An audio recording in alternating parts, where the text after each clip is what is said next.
First and foremost, a very good evening to each and every one of you. Thank you. I'd like to thank Professor Bala for this invite. I'd also like to thank Professor Suresh Chandrapathy, Dr. G. Gopalakrishnan, Professor Krishna Kumar, as well as Dr. Purushottam. Let me start with not a PPT, if that's what you expected. I know you've been in classes from about 9:30 to 6:30, and you're working 7 days a week to 8? Oh, wow, okay. And I understand from your professors that it's like 7 days a week, is it so? Yes. I'm sure you don't want me to do some blah on HR or marketing or sales or come out with another PPT. So I'd love to have an interactive session. Two of your brand ambassadors, the first ones I met this evening was Kushal and Shatabdi, and I was very impressed with what they told me about this organization, about all of you, and they also spoke about the long hours, etc. So that's when I said nothing more of PPTs or talks about this is what you should do or this is not what you should do. I'm here probably by virtue of number of years that I spent post the college days that you're going through. Some of the gray hair that I've got here, I've obviously camouflaged with some dye there, but then I'd love to have this to be an interactive session. Right, guys? Yeah? Anybody feeling sleepy? Okay. I also had the good fortune of being taken around the campus by Professor Suresh, and I must say I was very impressed. So let me start with a small point. This is not advice. Guys, like again I said, it's the gray hair that comes out here. The power of realization is what I want to touch upon today. You are blessed, okay? I also passed out of a particular campus, D.Y. Patil College, in '96 in Pune, from Pune, okay? I did my engineering in electronics, and I remember those hostel days. I remember the college, I remember the campus. And today when I went around your campus, I was truly impressed. And I don't say this because I'm standing in front of you, because my mind is just comparing with what I lived through to what you guys are living through today. You are blessed, especially I'm sure the second year students realize that by now. They're out of the hostels. But as first year students, yes? Yes. Okay. As first year students, those who have come new here, this is a blessing for you. I saw the way your professors have actually thought through an all-around holistic view of your education, not just looking at what your course curriculum should be, but what also your hostel facilities should be. I saw the jogging track, for example. I saw the temple there, for example. I saw the lovely mess that you have there, and I understand that that was designed by Taj. Right? You've got the best with you here. So the power of realization is very important. You're blessed to be in an august institution like this with stalwarts in the kind of professors, Dr. Bala and the others that you have, who've thought of everything, not just your curriculum, but your stay, how strong you need to get, your 7 days working. You'll probably, when you get to the industry, when you start working like me, when you have a 5-day or a 6-day week, that is when you will say, I slogged for 7 days, but that was in preparation for what was to come in my future days. One small example. So the power of realization is very important. Realize what you have, guys. I'm sure there was a lot of support from home for each and every one of you. Your folks who decided that you come to such an institution, and that's where you need to be thankful for the blessing that you have. You agree with me? Yes. That's just the second year guys, or all the first years as well? Cool. Second, the power of vision is what I want to touch upon. You've come here, don't take this as I've come here by fluke, right? Everything in life happens twice. Once in your own mind, when you visualize, when you decide, when you focus that this is where I want to get to. And second, when it actually happens in life. But I've spent 18 years, like I said, I'm a bachelor in engineering. I did my BSc and then my engineering. I couldn't, I didn't have the means to go ahead and do my MBA in those days. So I had to find a job. But between my BSc and between my BE, I happened to join a company called FMC in Cochin. Those were the days when we used to send labor folk across to the Middle East. I'm sure you've heard of the Middle East being full of Keralites, you know.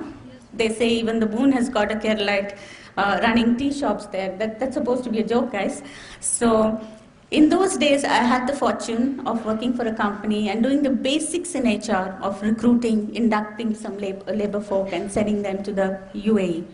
That's how I got to know what HR was all about. Yes, I went ahead and did my BE. It used to be a lot of pressure at home to do a professional degree. It had to be either medicine or engineering. So I gave in and did my engineering. But I was very clear, I was not going into programming, I was not going into the hardware or the software space. I wanted to be in HR. So a resume that said BSc Maths, 2 years in a small company that was recruiting, and then a BE, electronics. And I was going from door to door, trying to apply, getting into HR. It wasn't easy, very frankly not easy. But then, you know, I stood my ground. There are many companies that said, you're a BE, what do you want to do in HR? Go find something in your own field. But focus and very clearly a vision is what got me here. I started off life as a tech recruiter because I had the technical background. I could screen candidates. In those days was the Y2K boom, so I could screen candidates on technical aspects, and that's where I started life. I went on to head up HR from various companies, and here I am with the Swiss Bank as Director HR. So the point I'm trying to make to you is, these 2 years are crucial for you. 1 year for the guys who are in the second year, and 2 years for those of you who are fresh. So while this fun and frolic, also remember very clearly it's about your focus, it's about a vision that you create for yourself, because each of you is a brand. So whether you want to do work with an NGO, whether you want to join the big consulting organizations, or whether you probably look up to your professors and say, no, education is what I want to get into, be very clear and focused. I was speaking to one of your students who said, you know, while in your first year, you've already decided that you either want to look at marketing as your main study or you want to be specializing in HR, there's still that confusion, right? You see one of your friends or, you know, one of your classmates saying, you know, this is not what I've decided to take up something else. Then you're thinking, well, is that the way I should go? And then you look at the economic situation and say, I see that, you know, not too many people are getting into the core marketing area, so should I go and move into something else? Don't get into that state of mind. You've decided your forte for specialization, stick to it.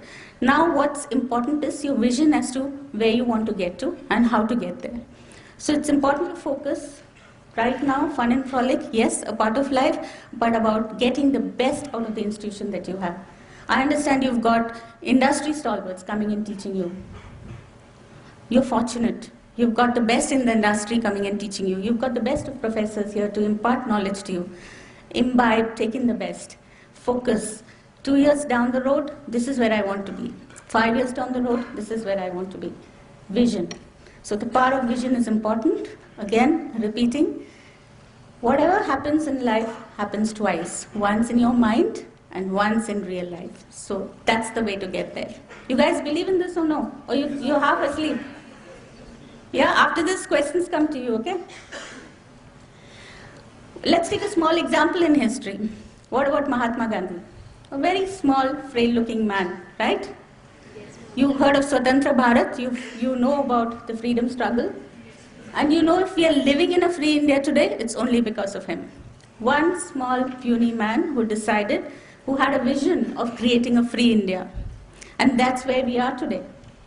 If he can do it, all of us can get to our visions as well. Yes or no, guys? Yes. You have classes after this? No. Okay. Now, you want to open it out? You want to talk? You want to get interactive? You have questions in your mind, I'm sure, about your future, about your placements, what to do, what not to do. Do you, or do you know it all? Yes, ma'am. So shall we talk? Yes, ma'am. Floor is open, guys. Now it will be silence. Starting trouble is what they say.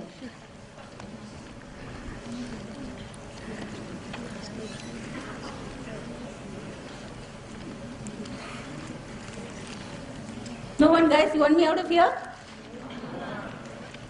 Go ahead, I can hear you.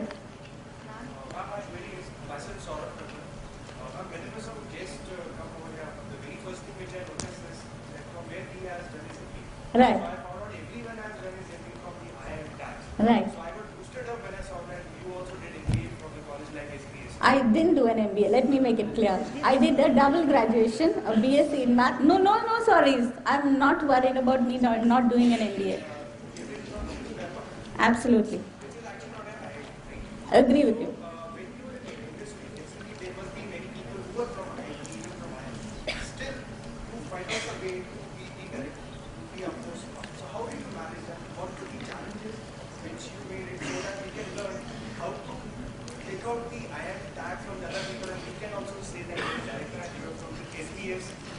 Good point.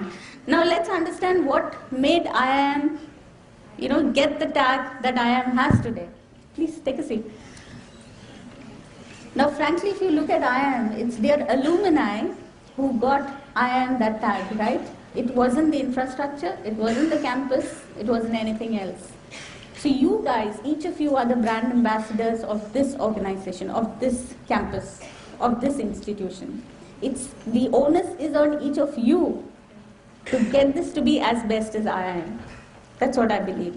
I've come from, like you said, not a first-run college, okay, but D.Y. Patil. And in those days, D.Y. Patil was, not too many students in there in terms of from the elite group or those who really wanted to get in there.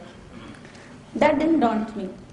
And I have people from IIT, I have people from IIM as colleagues.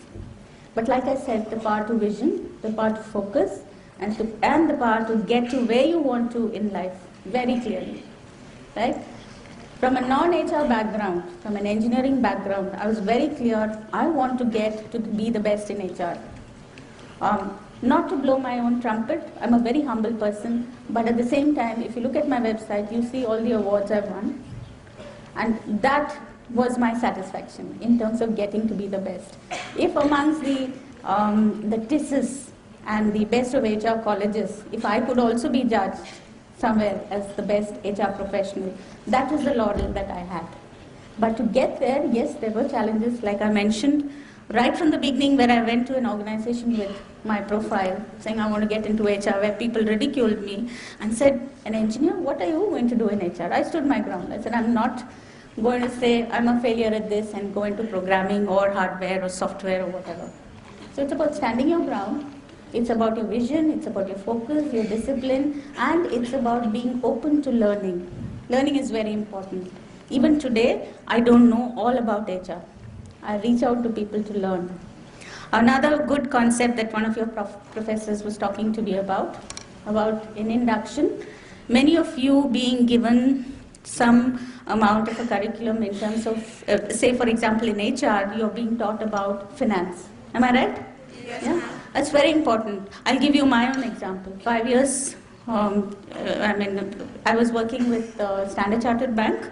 I joined them as head of their shared services. You know what shared services are? Okay. Most companies, most global companies, what they're doing is setting up shared services. Now, to give you one small example, a bank will have lots of ATMs, lots of offices across the globe, right? So if I take the example of Credit Suisse, we have 45,000 employees spread across the globe. So I'll have, abroad, of course, the ATM facilities are there, but in India, it's a back office. We have some amount of trading that happens in Mumbai. It's not possible to have an HR professional in each of these locations to cater to employees.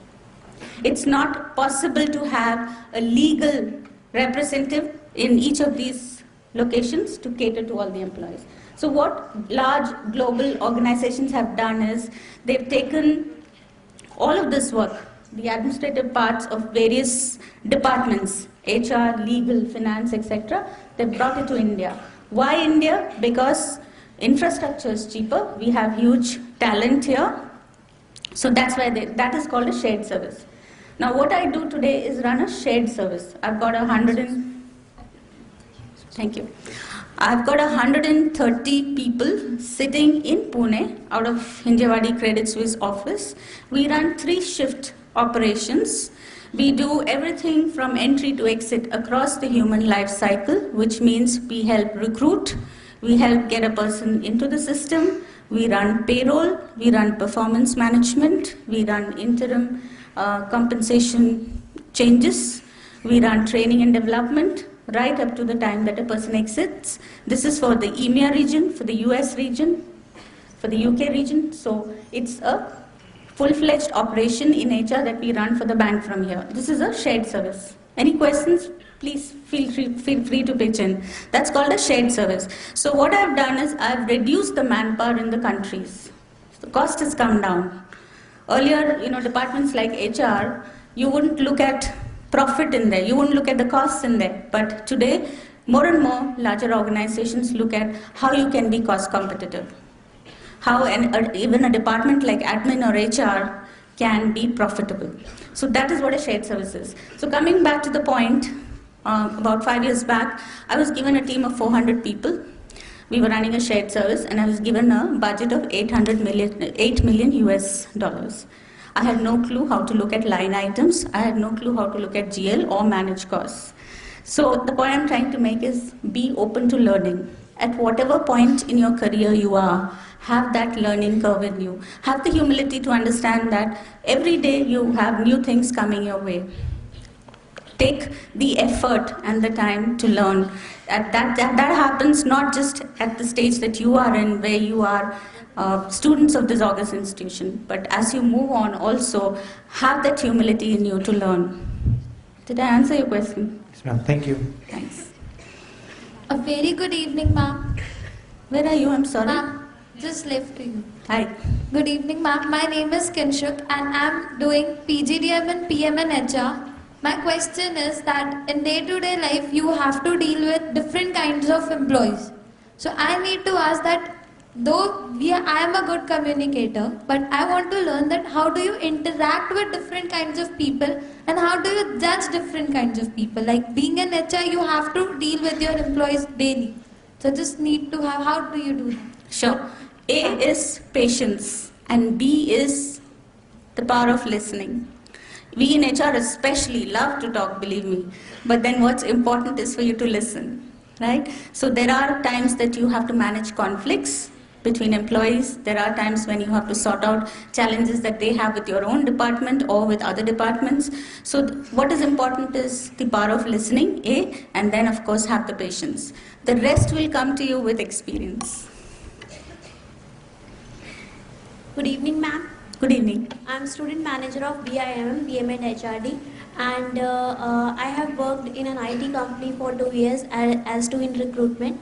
So my question is, if there are senior positions and recruitment is the biggest challenge in HR, how to cope up with that? Senior positions, is it? Yeah, like senior manager, talent acquisition, or like a project manager, or like project manager in PHP or ASP.NET, something like this. Sure. See, especially in recruitment, there's something called mapping. So say suppose, for example, I work for Credit Suisse today. So the first thing that I do when I get into my role is to map out like businesses, to map out other financial institutions that are in my own space, right? I would look at what my competition is, and then it's about mapping and finding out where I have like talent. You know the skill sets that you want to hire. So you would look at, in my place, I would look at a JP Morgan, or I'd look at some of the other competition to see what their structure is, what kind of project managers or what kind of skills there are, and map out these organizations in terms of talent available. Then of course, every organization today employs these recruitment consultants or headhunters, especially senior levels. So they are also there to aid and abet you. Did that answer you, or you had something deeper? Yeah, ma'am. One more question. Sure. Ma'am, attrition rate is very much in IT sector. How do you comment on that? Yes, attrition is something, it's a huge buzzword, especially in HR. I think we make a bigger than life picture about it. Frankly, some amount of attrition is very important for every organization because it's about getting in new talent. from other organizations. It's about new skill sets, it's about a different thinking, it's about different experiences. Again, what we do in every organization is we benchmark and we look at an acceptable attrition level. The other thing that you need to be alert about as an HR manager is about looking at what competition is setting up, what new companies are coming in, or where the businesses are expanding. So say for example today, I know that a Barclays is setting up somewhere, then I'll know that I may lose some of my skill sets there. So keeping your ears and eyes open, your industry network about what competition is up to or what new organizations are coming in also gives you that flexibility of being prepared well in advance that I may have some people moving in from a particular business or from a particular function. But there are accepted levels of attrition, and attrition is a way of life, it's natural. Nobody, I'd say you guys are young, or I'd say in my father's time or in, previous generations, people used to work for organizations for 30, 35 years and retire. My dad used to work for Air India. He retired after 38 years of service. Can you see that today? No. I'm sure your professors know about how people in their family have worked for a particular organization for years together. But today it's about I'm here today, there tomorrow kind of a scenario where people work for 2 years, 3 years, 5 years at the max, but they move on with a better opportunity. It could be the money and the perks, or it could be a personal reason for moving to another geography, so on and so forth. So attrition is a way of life at the end of the day, but again, look at acceptable levels. Good evening, ma'am. My name is Pooja Chopra, and I'm from the second year PMN HRD batch. Ma'am, you have an awesome amount of experience and you have won several awards, and it's an honor to listen to you. My question may seem childish to you in respect to your amount of experience and knowledge, but please answer the same. Regarding incentives, we have heard that they are meant for motivation. They are given as a motivation thing for the employees. But at the same time, I read in HBR review, Harvard Business Reviews, that rewards lead to negative competition. That is, the employees seek to achieve targets unethically in order to receive the incentives from the organization. So would you like to comment on the same? Sure. First of all, nothing is childish. So happy to talk to you about anything. At the same time, HBR, I don't want to get there. Remember, I'm the non-HR MBA HR, but happy to talk about what we do. Personally, various organizations that I've worked with, yes, there are some target-driven functions. In my own team, to give you an example today, I don't do these incentive schemes. What we do is a lot of other rewards and recognition, because incentives is not just what runs the show. People, we crave for recognition also, right? So whether it's a pat on the back or it's a mail going out, with a copy to a lot of people, thanking them, appreciating them for the work well done, or it could be company goodies. Many companies today, for example, in Credit Suisse, we are proud to wear a Credit Suisse t-shirt, right? Or we are proud to carry a bag that's a Credit Suisse identity. So we do a lot of those things. Of course, in sales and marketing organizations, you cannot say no to incentive-driven schemes, because at the end of the day, that's what brings in your business. So it's a combination of these. Having been in HR for so many years, I've seen various functions. We do a combination of these things in terms of rewarding outside of the incentive scheme, like I said, a pat on the back or various things that we do to recognize a person. At the same time, a component of incentives outside of the fixed compensation. So I wouldn't say it's negative. I've not seen that kind of negativity. Again, I'm nobody to thrash an HBR review, but I've seen it works in terms of motivating people.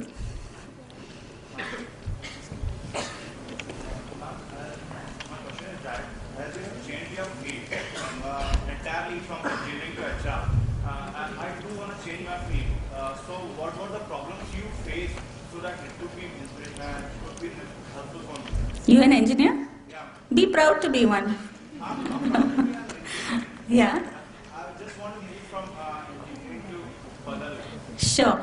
See, at the end of the day, you have a professional degree. Be proud of it, right? If today, suppose I was standing in front of you with a medical degree, and if I'm still head of HR, I'm still proud of what I am today.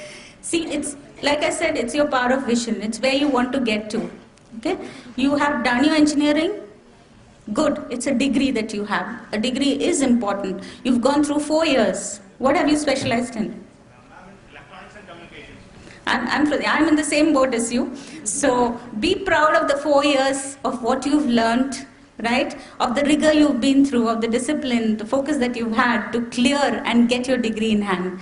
Now what's important is what you want to get to be, right? And you will get there as long as you get in that direction. You're in that first year today? Okay.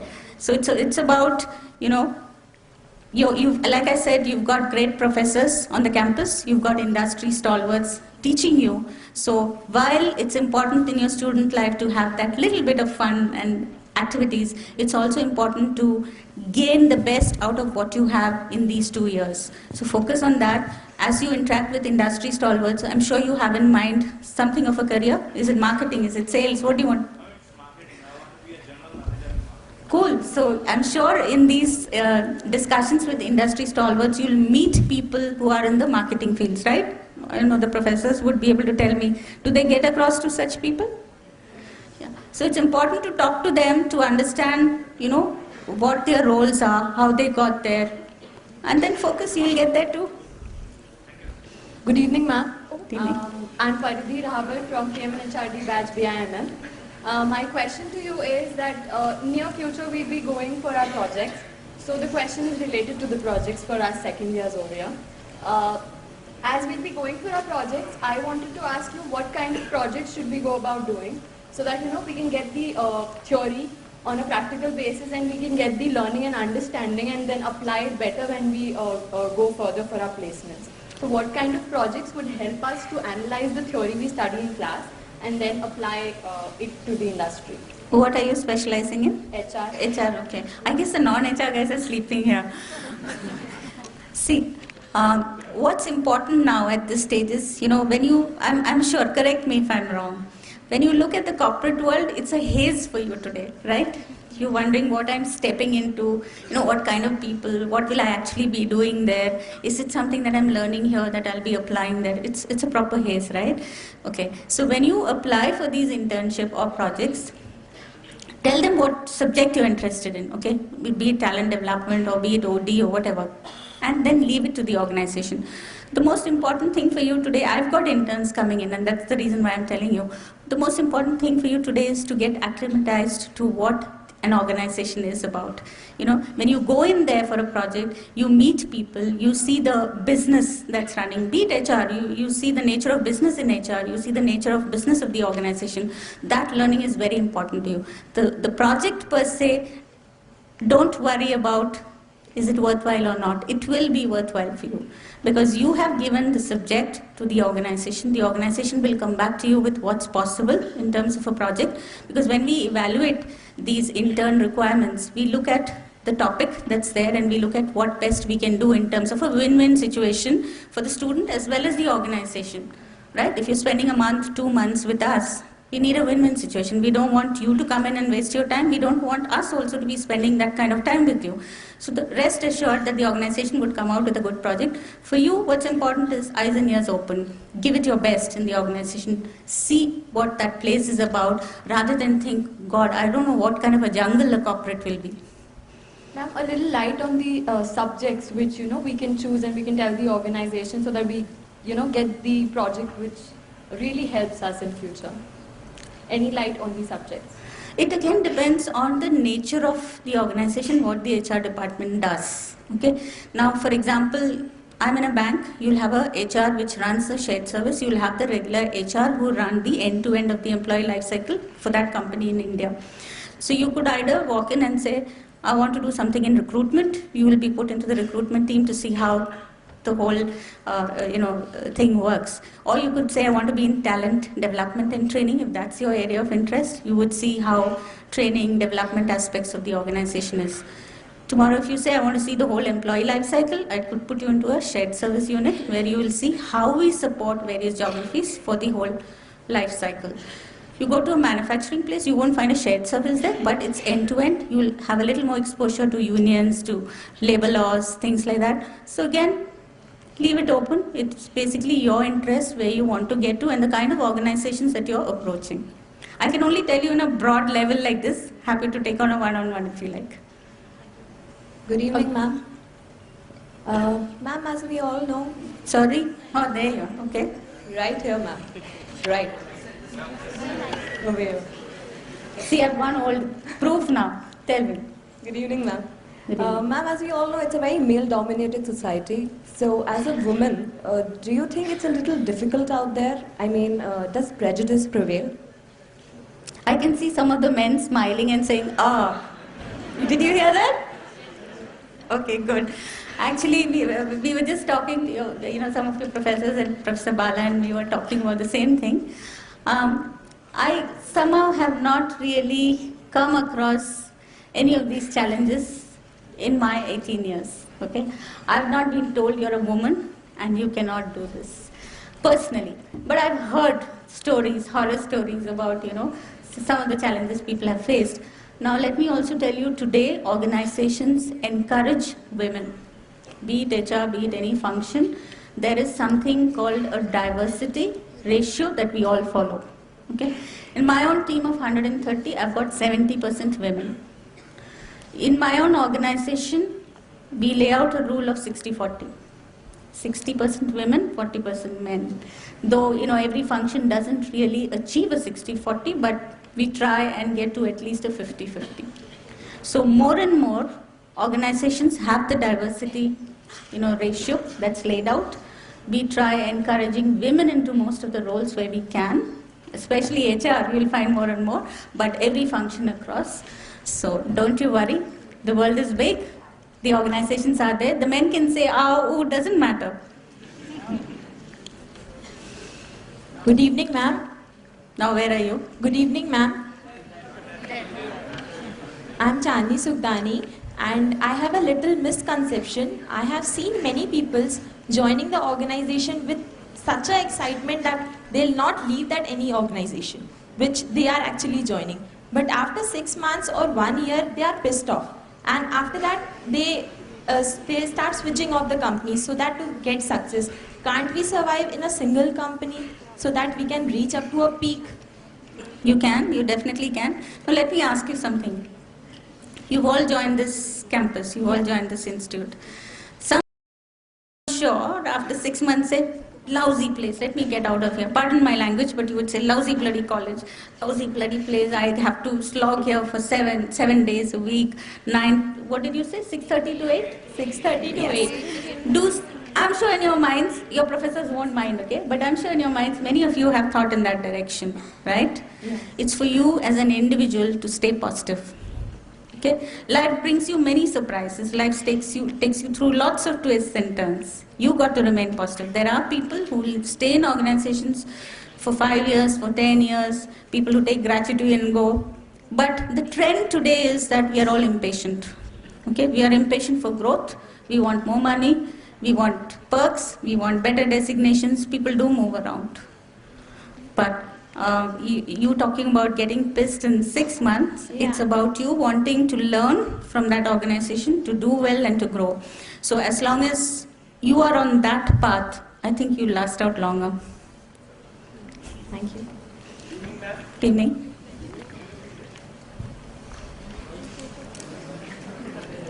I can hear you, don't worry. When you enter in this corporate world, what difficulty you face while working in a team? In a team, okay. Team dynamics are definitely there, but I'm sure you learned a lot of team dynamics here too, right? I saw your hostel facility, for example, today. There are 3 of you living in one room? Yes. Isn't it dynamics? It's like fingers in a hand. Aren't you all different? Do you learn to adjust? Yes. See, and one of your professors actually explained to me the same concept. You're 3 different kind of people. You've come from different backgrounds. You've come from different habits, different cultures. Do you try and adjust by the end of the year? Second years? Yes. You sometimes hate your roommate, but you know that you have to live together. It's a community. It's the same when you come to team dynamics, okay? So, yes, I do run large teams. One doesn't like the other. One comes in cribs, but as an HR professional, it's for me to listen. I think I answered somebody else about patience and listening, but at the end of the day, remember, it's all of you and your efforts that make the organization. So it can't be that one person does all the job and all the rest get eliminated and you still run an organization. So team dynamics is nothing different from what you have in a family. You go back home, you've got brothers and sisters, you've got parents. Don't you have all different opinions? I hate khichdi, I like puri in the morning, okay? I like watching a Hindi film, somebody else want to listen to rap. How do you get along as a family? At the end of the day, you make some adjustments. This is just the basic, but as you get in, you'll see what team dynamics is. It's about adjusting, it's about being open, transparent, and moving ahead. Ma'am, Hi. my name is Neha Kabra. I am from BMHRD College, senior batch. Ma'am, my question to you is, what motivated you to be in HR only? And being electronics background, people must have cross-questioned you, or else from where and how did you get the knowledge of HR? Because while searching for HR, you must get the knowledge. Absolutely. I like interacting with people. Since I was telling you, my first job was about recruiting some labor folk. That's when I started interacting with people. I realized my strength was handling people, interacting with people. Then I slowly got exposed to what HR is all about in terms of policies, procedures, in terms of the entire human life cycle. So that's what in HR interested me, rather than get into my own field of electronics, in which I was professionally qualified. Yes, people have asked me, even today people ask me, how come you've not done your MBA in HR? I've gained the experience. So today I can happily stand back and tell anybody, you want to recruit me, you want to hire me into your organization, you want to use my skills. It's about what I bring to the table with my learning, with my experience, right? So I've never been ashamed of saying that my qualification is something else, but everything that I've learned has been from experience. And again, I go back to the point I made earlier, be high up on your learning curve. So be ready to grab information that comes your way. Never be afraid of being humble enough to say, I don't understand what this is. See, I have not been exposed to labor laws or to things like that when I was doing my engineering. But it was about being very clear about, I don't understand these. Can you please explain to me? Learn from your seniors, learn from your colleagues, and you will get where you want to. Good evening.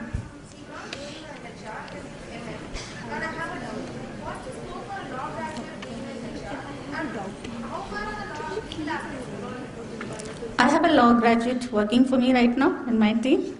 Okay. Again, you don't have a restricted role where you've done a law graduation in law and then you grow up as director, just legal affairs in HR. There's no role like that. But with your knowledge, you can be somebody who supports aspects of the labor laws, aspects of anything to do with HR laws, or the team that runs shares or PF, or there are certain companies that do shares, PF, etc. out of India. You can get into those areas. It's also important, you are a law graduate, you said. It's also important to keep your vistas open. So pick up more aspects of HR. Just don't restrict yourself, because there's no particular specialization in terms of you will be tomorrow the head of legal affairs in HR. At the same time, it's about using your background and picking up various aspects of HR and growing in HR if that's where you're headed. Definitely, I've got one law graduate right now with me working for me. Ma'am.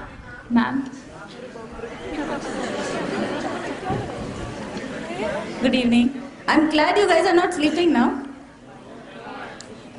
Tell me.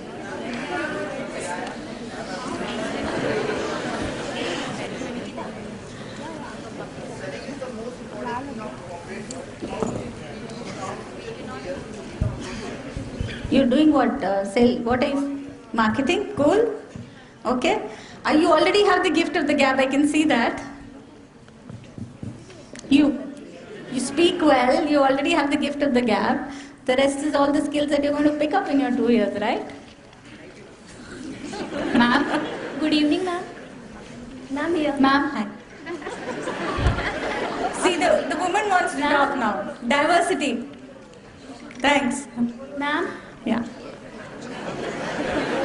Ma'am, I am Nidhi Verma from PM in HR second year.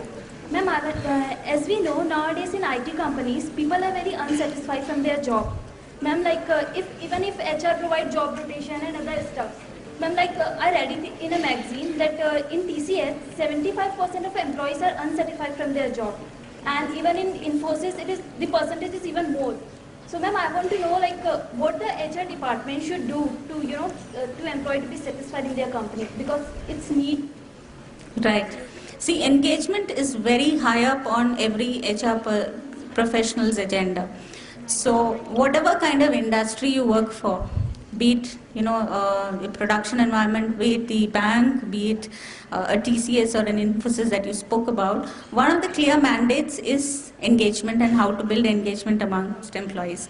Now, various organizations to have various bouquets in terms of managing engagement.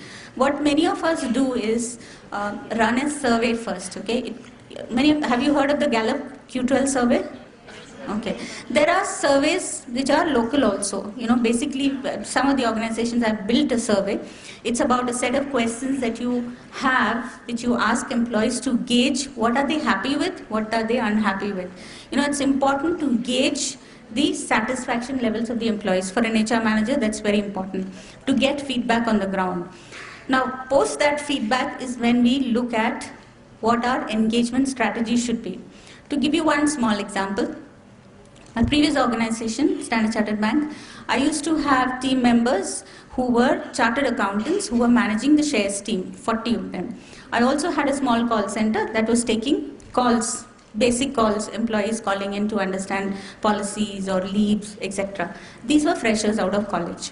So if I have to, as an HR manager, if I have to build an engagement platform, I cannot have the same strategy for a chartered accountant with 15 years and a fresher who's out of college, right? So it had to be built for catering to different people in different stages of life. So for a chartered accountant, it was important to see some kind of development and training, some kind of career progression, some kind of rewards and recognition. For a fresher, it was important to have a fun Friday. Have you heard of fun Fridays? Okay. Most of us organizations on a Friday, since the weekend is due, what we do on a Friday is, for a couple of hours, we run games on the floor, we motivate people, some kind of competitions, etc. Now that works when you're catering to an age group that is somewhere between 20 and 24, for example, or college fresher. It wouldn't work for somebody who is a chartered accountant and who has spent about 15, 20 years in an organization. So that's the difference. So every HR manager needs to look at an engagement strategy that would cater to the different age groups, the different experiences in terms of people, and then decide what they want to do. So, it's about building that strategy and getting it right. Every organization does a check once a year to see how motivated and engaged people are. So we have a survey that runs where people come back with feedback again. They tell us whether it's working for them, whether they're motivated, what more they want to see from the HR department. And that's how year on year we go back to the drawing board to look at what we need to do for our employees. Does that help? Ma'am, here, on the left side. Hi. Sorry, the man sat down, he got depressed there, I think. Ma'am, good evening. My question to you is, usually when organizations recruit, what basically marketing and finance people are recruited in bulk. Usually HR is either 1 or 2 people. So it seems like the supply of HR is more compared to the demand. So I would like to know, being on the other side of the table, what is that one bang-on quality that you're looking for a candidate, and you would say that, yes, I would want this candidate in my HR team? Sorry, what is the comparison with marketing? No, I'm saying usually when there is a recruitment for marketing or finance, people are recruited very quickly because marketing and finance for these functions require more people. Whereas HR, one person rather, can handle 100 people or say 500 people. Right. So I'm saying that one quality which you would look in a candidate, and you would definitely select a candidate. Don't ask me for one quality, I'll give you a few. Okay with that? Okay, yes. Good communication, good listener, okay, and high learning curve. And when I say high learning curve, it's about the ability to understand the business. You cannot be a successful HR professional unless you have that ability and willingness to understand what the business does. Right? So that's important. Finally, yes, tell me. I've got a reservation about the fact that HR fails in get, edge over, or rather differentiate treatment over others. Is it true? Right. It might be one of my preconceived notions, but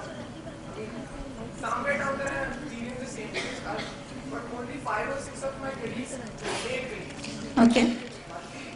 If I ask girls, Are you?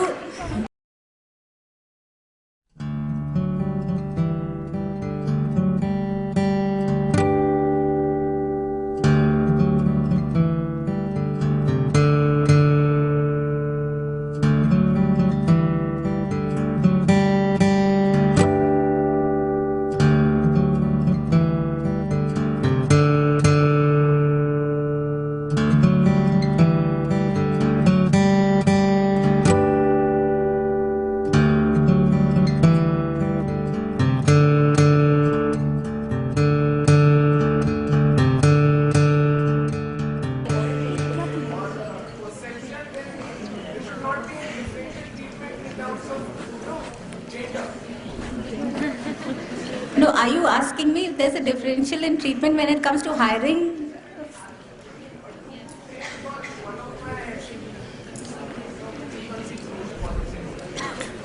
I guess it's preconceived again because there is a fair opportunity, but at the same time you have to understand while earlier women were less in the corporate world. Today we kind of open the gates and say we encourage you women to come into the corporate world. But I don't think there is anything in terms of the reservation for the fairer sex in HR. If you are a good HR professional, be it man or woman, you will do well. Good evening, ma'am. Good evening, ma'am. Hi.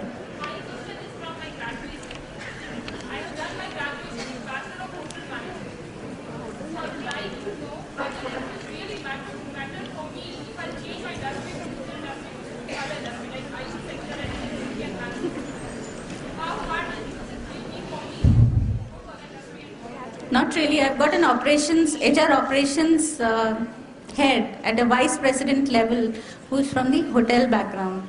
He did his hotel management. In fact, he worked for 5 years in Delhi in the hotel, and today I have him manage operations in HR.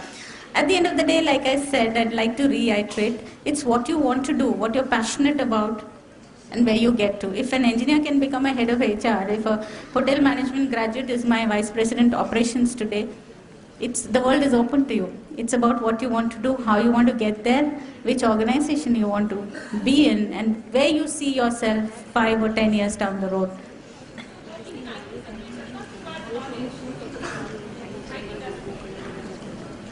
When you say IT, it's very broad. So what exactly do you mean when you say technical knowledge? BTech. Okay, so you take my example.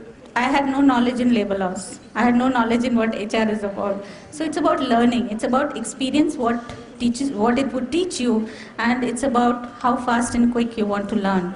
Obviously, you can't be going and doing some programming somewhere because that requires different skill set. But at the same time, it's not impossible. You want to pick up, some programming language, up to you to go and learn. So that learning is important. Your perseverance is important. That's it. I don't think anything is impossible. You must have learned. Napoleon never said, in his dictionary there was no word called impossible. Hello, ma'am.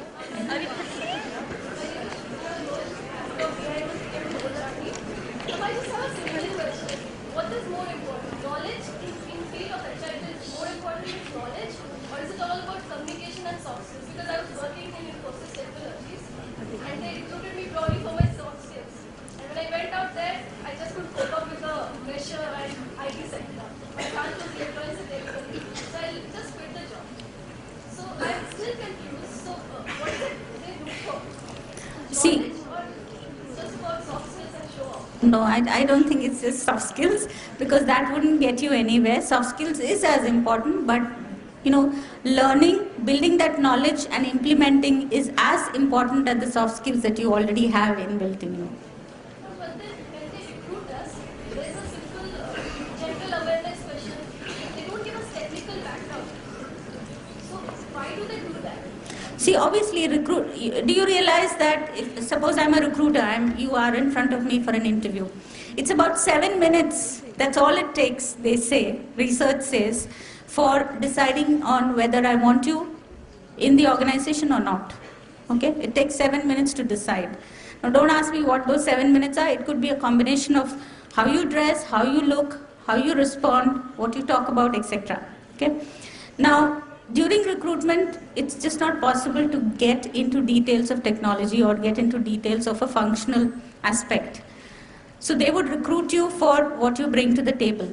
Post that, it's about how much interest you also take to build that knowledge. You already have soft skills, you already have the basic presentability, etc. Then I think it depends on you. By your own admission, you said that pressure drove you out. So you shouldn't have let the pressure get to you. Good evening, ma'am. Ma'am, it is usually said that average intelligence quotient is necessary for every person to work at an organization. But added to it, they see that emotional quotient and social quotient add to it. So my question is, how do we imbibe these values in these 2 years and further enhance it so that 2 years down the line, when we go to some organization to work, it would help us? Sure. Like I said, I think I was taken on a tour of your campus, and what I was impressed with is, your professors not just focus on your curriculum, they focus on your all-round development, the kind of people, the industry stalwarts who visit you, the kind of hostel facilities which not only, house you there for the purpose of going back after your lectures in the evening, but also give you that spiritual kind of a connect. You have a temple there, right? I'm sure at least during exams you remember God, if not. Correct?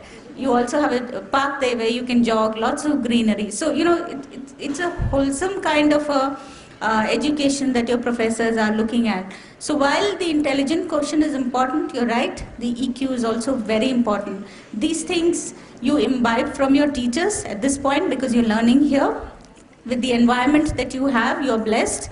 You will learn, imbibe these things, and as you get to a corporate, you have to be, I think another gentleman asked me about team dynamics as well. So it's about live, let live, it's about learning, it's about being, understanding where you want to get to in your career and having a balance of all these quotients. Ma'am? Excuse me, ma'am. Ma'am, I'm Astha Kataria from BIMHRD, PM and HR second batch. Ma'am, at the end of the day, our motive is to get a good placement, and it would be cherry on the top if we get PPOs. So what should we do in an organization when we go for our projects to ensure that we are offered a pre-placement offer? Ma'am, what are the do's and don'ts? See, everything is important. Right from the way you carry yourself, the way you present yourself, everything is important. One thing I've seen here, I think you do have uniforms, and most of you are very well dressed. Clap, guys, it's for you. So, your grooming is important. I think you're taught that. If I'm not mistaken, I see many of your second years as well. Very neat women, proper dressed in their saris, the men in their blazers. These are the 2 ambassadors I met first. And that's very important at the outset. At the same time, as you go in for your projects, the way you carry yourself, don't go in there as, don't treat that project or internship, whatever you call it, don't treat it lightly. Take it in all seriousness. Learn, okay? You need to, the people there in that organization, the people who are giving you that project need to get that feeling that you're serious about life. You're serious about the project that's given to you. Give it your 150%. Learn. Ask questions. Don't shy away from that. And don't take it as a 9 to 6 and I just have to get my project report or a letter from the organization saying I've done my internship. And that's what I think eventually will get them interested in wanting you to be a part of their team. I recently had a gentleman from BITS Pilani wanting to do an internship, and he said, I'm very good at Excel skills. Okay, so I took him into a project in MIS. I was building my own MIS for my team and reporting and things like that. Took him in a month, and he actually came to say goodbye last week. I must tell you, I was so disappointed.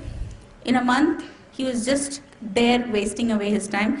Not a single report was built, and I realized that his Excel skills were zilch as well.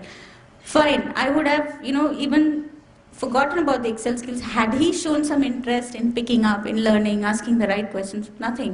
He's walked out after a month of internship. But believe me, even if he was the last man on earth, I wouldn't hire him into my team. Right? So that's where you have to keep in mind the seriousness of the project or the internship that you do.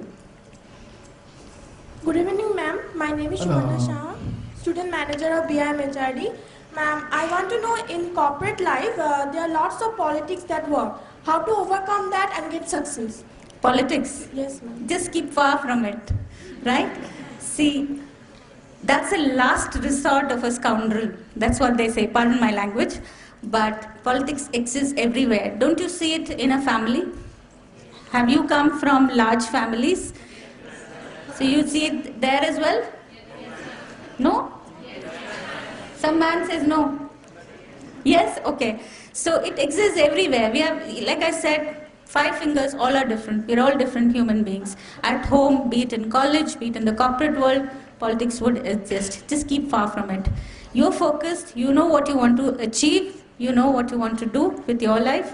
Just move ahead. I followed that policy. I've never got into any situation that has dragged me down because it's been politics. Hello, ma'am.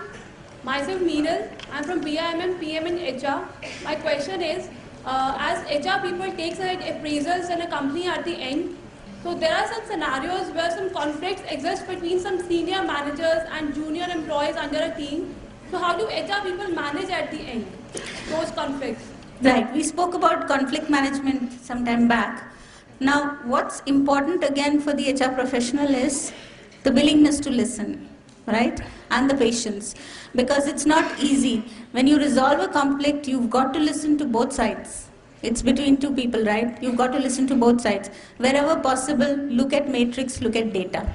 Because HR can get very anecdotal, you can get carried away with what one person says versus the other. But at the end of the day, when you're talking about, especially about an appraisal, these are things that are measured. At the beginning of the year, it's very clearly laid out what you need to achieve.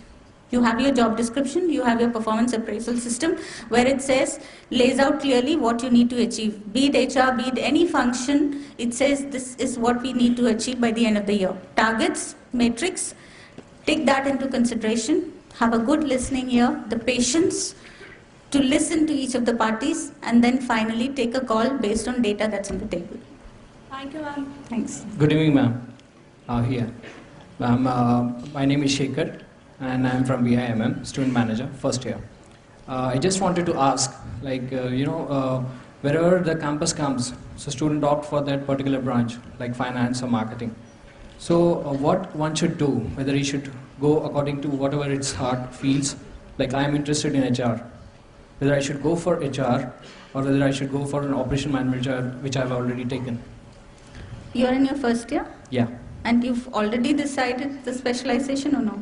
Yeah, I've decided the specialization, but in the longer run, I feel like as you have discussed the qualities, I'm interactive with people and everything, so I think I can become a good HR. So I wanted to ask, what one should do.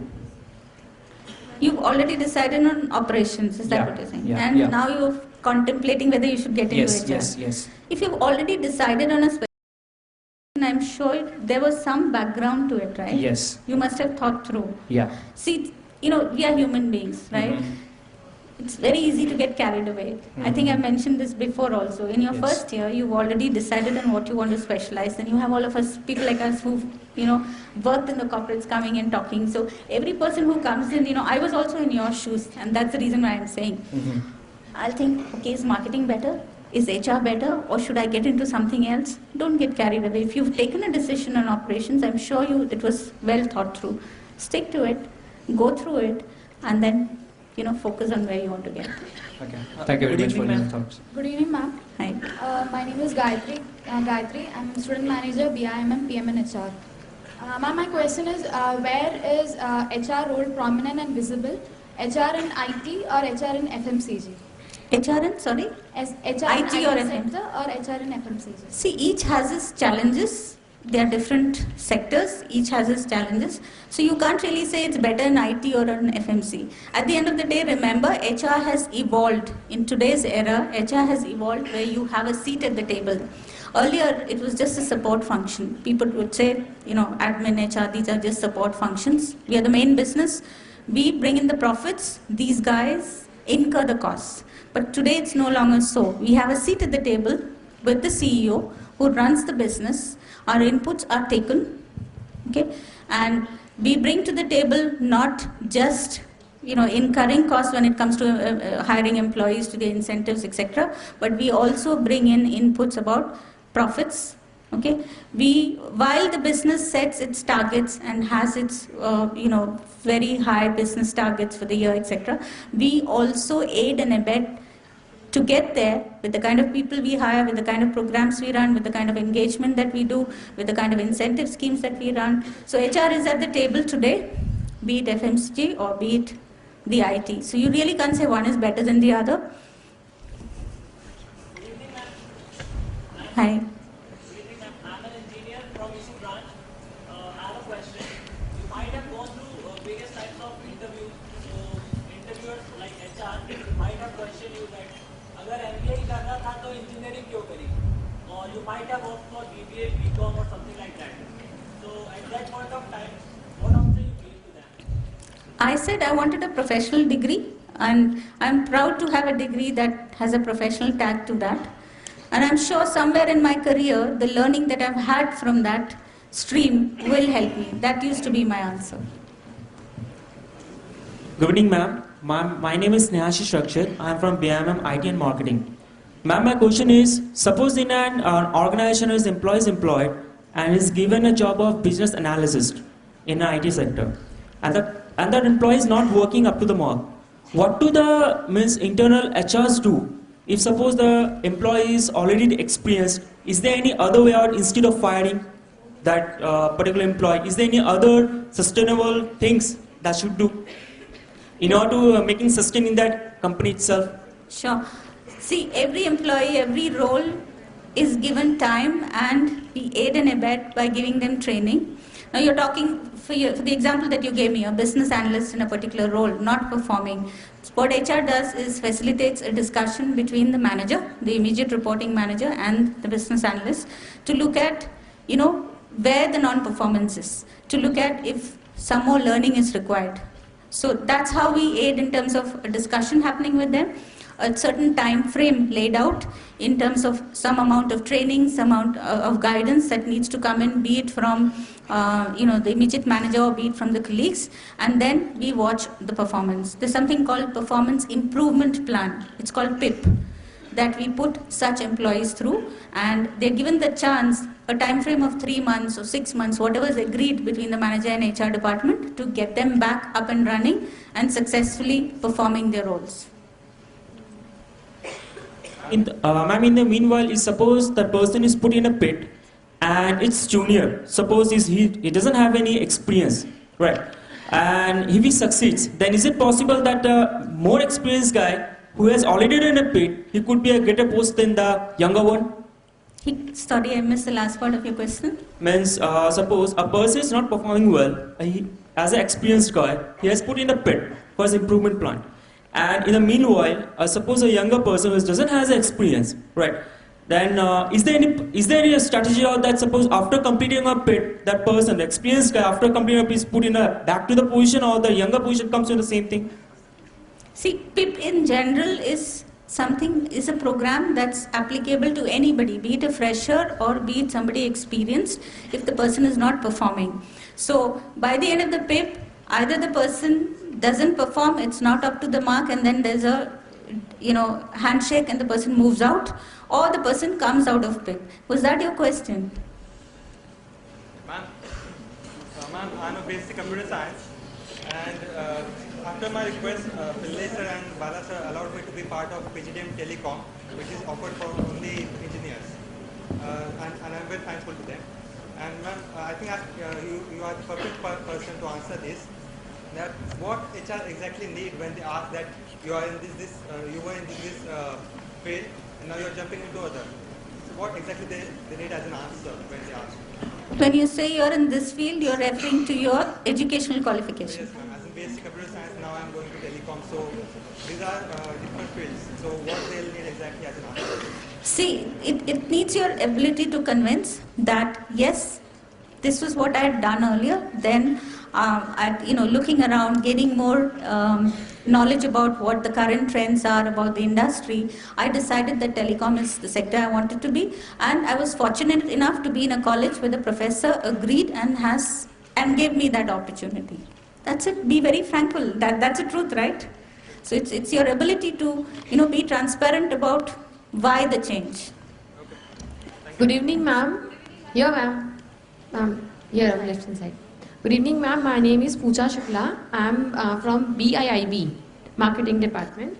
My question is BSc and BE did help you to deal in HR? Was the technique help you deal in HR? You mean, did the professional qualification help me with HR? Yes, ma'am. See, BSc I did maths, okay? Maths and statistics. Somewhere I needed maths and statistics, okay? I deal with large budgets, I deal with numbers, be it attrition numbers, be it the budgets I handle, it's helped me.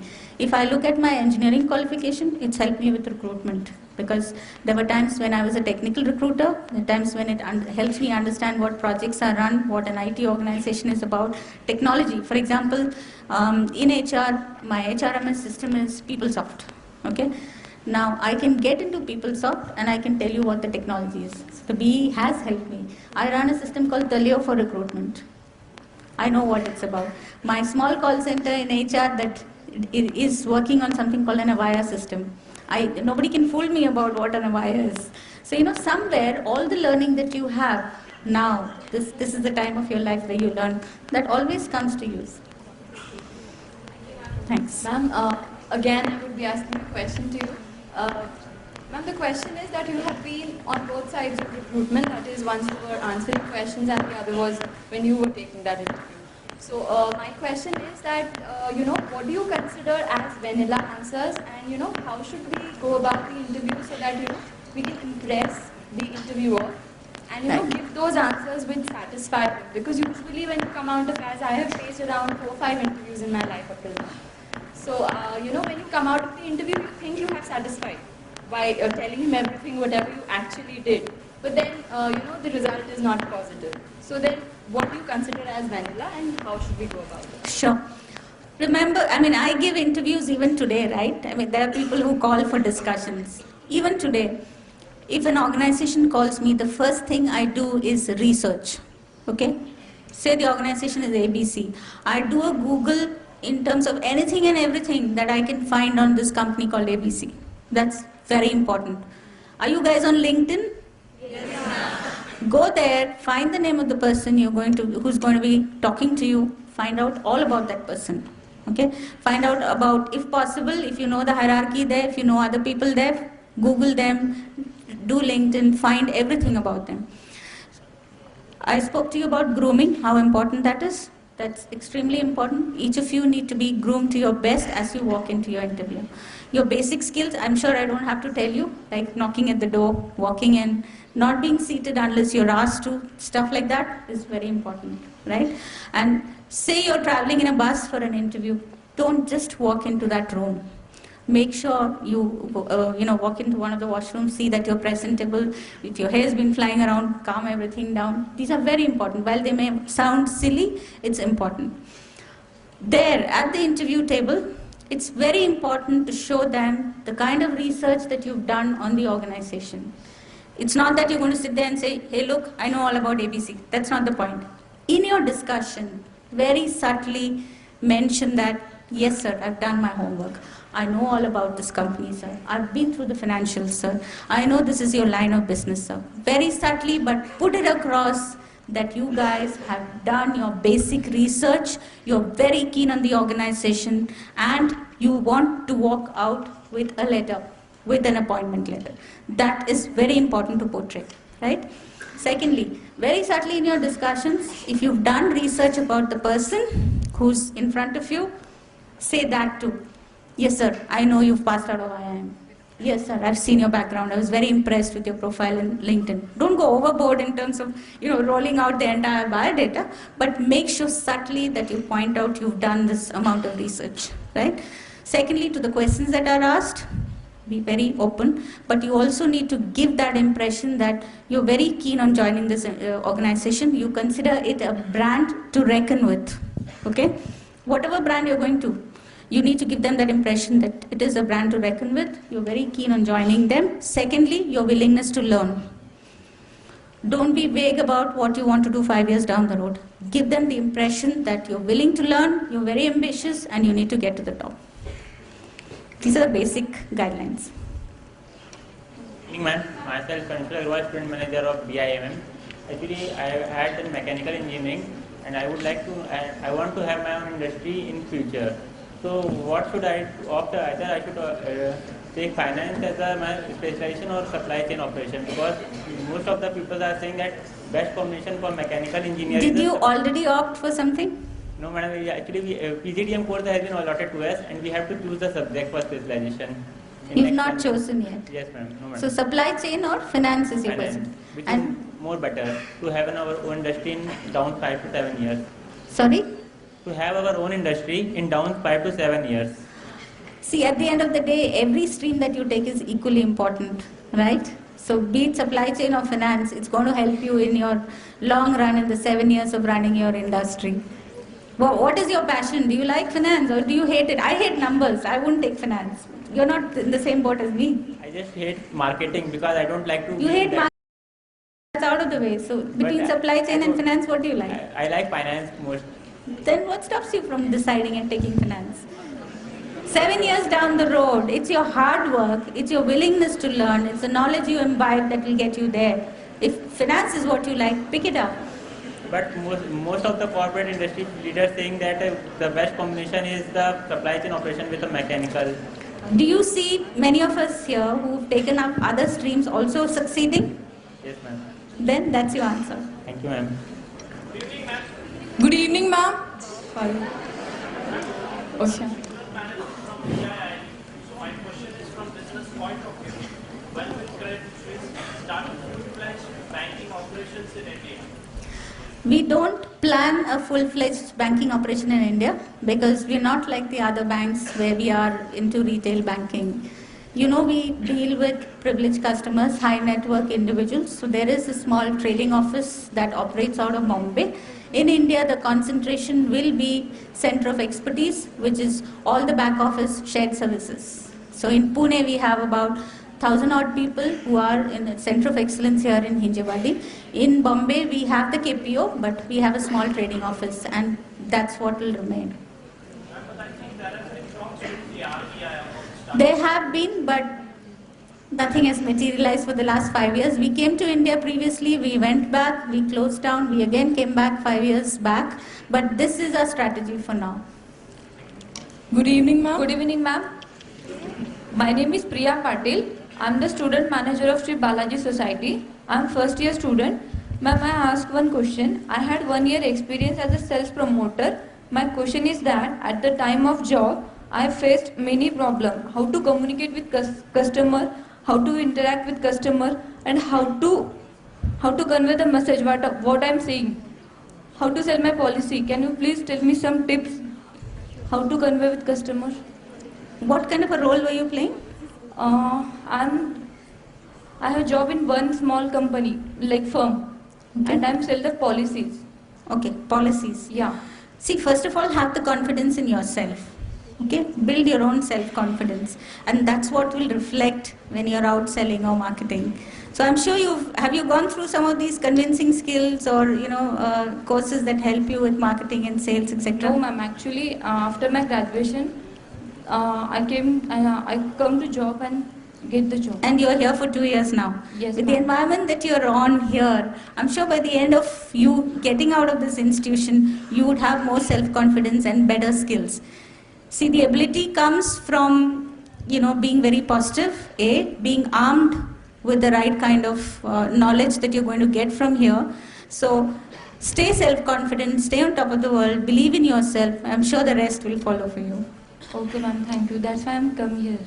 Since time is running out, we shall entertain 2 more questions. Good evening, ma'am. This is Rukmani Bhati from BIMM, PGDM, Marketing. Ma'am, what can you say after experience of 15 years in the corporate that does success really depends on the person, or is it the institution from where he or she is passing out that does matter?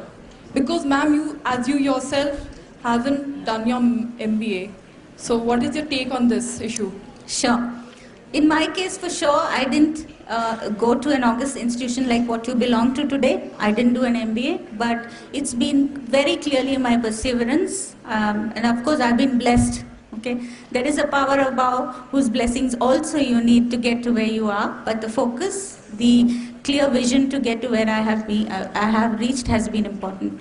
In your case, you do have the basics right. You belong to an August organization like this that gives you the environment, right, to get to where you want to. So you're lucky, you're blessed. I've said this at the beginning, that your basics are right, your foundation is right. I think the rest, the door is open for you to get there. And one more thing, ma'am, nowadays the trend has changed that MBA has become very important to succeed, to rise to the top hierarchy in the corporate.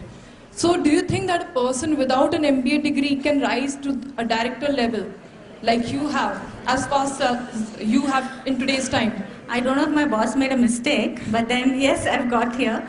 But see, it depends on, there are about what, 350,000 MBAs passing out every year.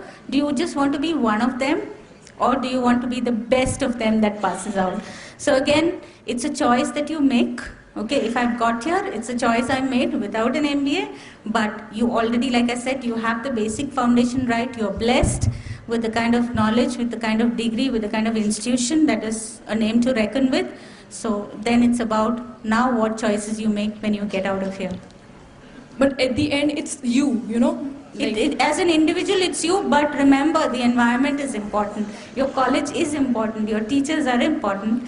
What you gain from here is the right foundation. So, thank you, ma'am. You know, I can, as much as I can say I got here, but the foundation is right. I had good managers, I had good teachers, I had good peers, colleagues, so that's also important. Thank you, ma'am. This will be the last question for the evening. Good evening, ma'am. I'm from BIM HRD, first year student manager.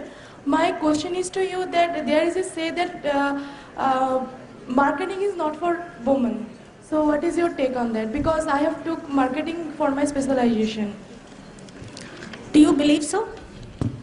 No, Frankly, as an individual, do you think so? No, ma'am. I don't think so. That's your answer. What's within you? You believe you can be a good marketing professional? Yeah, I like to interact with people. I love to interact with people. That's it. Thank you, ma'am. I've had many people tell me, what are you going to do in HR without a specialization? I didn't believe so. You've taken up marketing with people telling you that it's not for women, but you believe it is, right? It is right for you. Yes, ma'am. I'm sure you'll succeed. Thank you. All the best. Thank you, ma'am, for your kind words and enlightening us about the importance of being patient and good listener and focusing on being open to learn and move on or your learning curve continuously. Thank you, ma'am. May I now request Valeru Sir, Director, BIIB, to present our guest with a memento.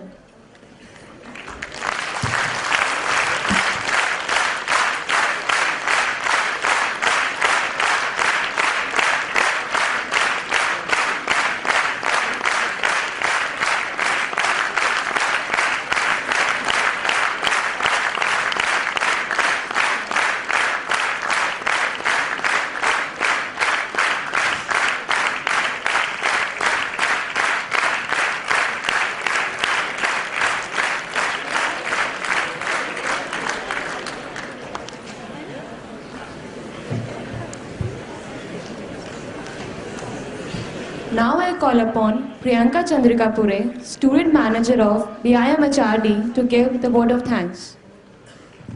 Guys, before the word of thanks, just a big thank you to all of you for not being patient listeners. I'm sure you're tired after a long day, for not dozing off, coming up with interesting conversations. And let's keep in touch. I have a website, jyotimenon.in. My email ID is there.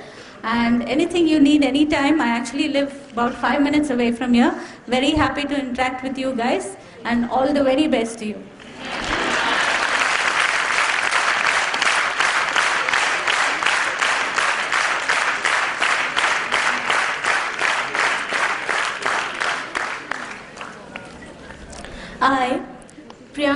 Kapure, Student Manager, Shri Balaji Society, express our profound gratitude to our guest, Ms. Jyoti Menon, for sparing her valuable time to grace this occasion and address the student managers of Shri Balaji Society. Ma'am, we are enlightened with your words of wisdom. We definitely look forward for more frequent interactions with you in and off the campus. Thank you, ma'am.